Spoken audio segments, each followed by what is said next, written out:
আজকে একরকম বন্য ছাগলের কথা আপনাদেরকে বলবো, যারা খুব সহজেই 70 থেকে 75 ডিগ্রি কোণে পাহাড়ের ঢালে অনায়াসে উঠতে পারে।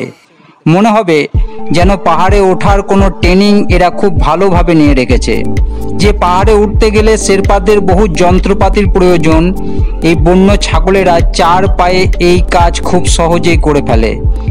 এই ছাগলগুলো খুব ইমোশনাল হয়। এদের সংখ্যা দিনকে দিন কমছে, কারণ এরা পাহাড়ে উঠে নিজেদের পৌরষ জাহির করার জন্য পরস্পরের সঙ্গে লড়াই করে। যখন একজন হেরে যায় তখন সে নিজেকে অপমানিত বোধ করে ও পাহাড়ের উপর থেকে লাফ মেরে নিচে পড়ে আত্মহত্যা করে। এদের বিভিন্ন জায়গায় বিভিন্ন নাম আছে। এশিয়ান আইবেক্স, সাইবেরিয়ান আইবেক্স, পশ্চিম এশীয় আইবেক্স, ইউরোপীয় আলপসের France, Bulgaria, Australia, Switzerland, Italy, Germany, এশিয়ার মহাদেশের হিমালয় পার্বত্য অঞ্চলে এদেরকে দেখা যায়। এরা একটি সামাজিক প্রজাতি, তবে লিঙ্গ বয়সের উপর ভিত্তি করে এরা বিভিন্ন দলে বসবাস করে। 5 বছরের বেশি বয়সের প্রাপ্তবয়স্ক পুরুষেরা মহিলাদের থেকে আলাদাভাবে এবং বয়স্ক পুরুষেরা অল্প বয়সী পুরুষদের থেকে আলাদাভাবে বসবাস করে।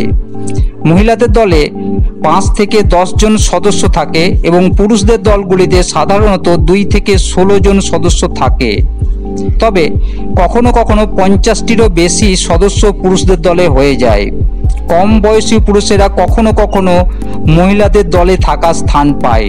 প্রাপ্তবয়স্ক পুরুষদের, বিশেষ করে বয়স্ক পুরুষদের মহিলাদের তুলনায় একা থাকার সম্ভাবনা অনেক সময় থাকে। গ্রীষ্মকালে এই সামাজিক ব্যবধানটা ঢিলে ঢালা হয়ে যায়। তখন খাবারের খোঁজে বিভিন্ন জায়গায় এদেরকে দূর দূরান্তে ভ্রমণ করতে হয়। তার ফলে এই সামাজিক রীতিনীতি এই আইবেক্সদের মেনে চলা হয় না। এদের প্রজনন সময় ডিসেম্বর এবং জানুয়ারি মাসে। প্রাপ্তবয়স্ক পুরুষ এবং মহিলারা এই সময় একত্রিত হয়। এপ্রিল এবং মে মাসে আবার এরা আলাদা হয়ে যায়। পুরুষদের মধ্যে আকার, বয়স ও শিংয়ের দৈর্ঘ্য অনুযায়ী এরা মহিলাদের উপর আধিপত্য বিস্তার করে। প্রজনন ঋতুতে পুরুষেরা লড়াই করার থেকে বেশি মিলনে মনোযোগ দেয়।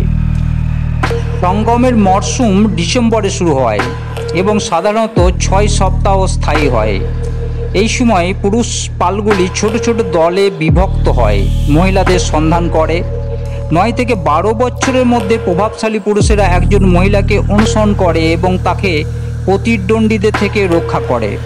6 বছরের কম বয়সী পুরুষরা তখন বিভ্রান্ত হয়ে পড়ে। আসলে ইচ্ছা থাকলেও তো উপায় থাকে না সেই অবস্থার কি।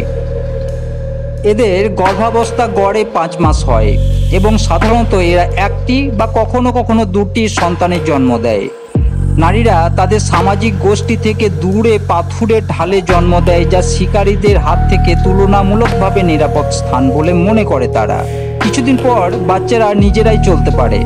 আইবেক্স 18 মাসে যৌন পরিপক্কতা অর্জন করে। তারপর শুরু হয় জীবনচক্রের সেই একই নিয়ম। ধন্যবাদ।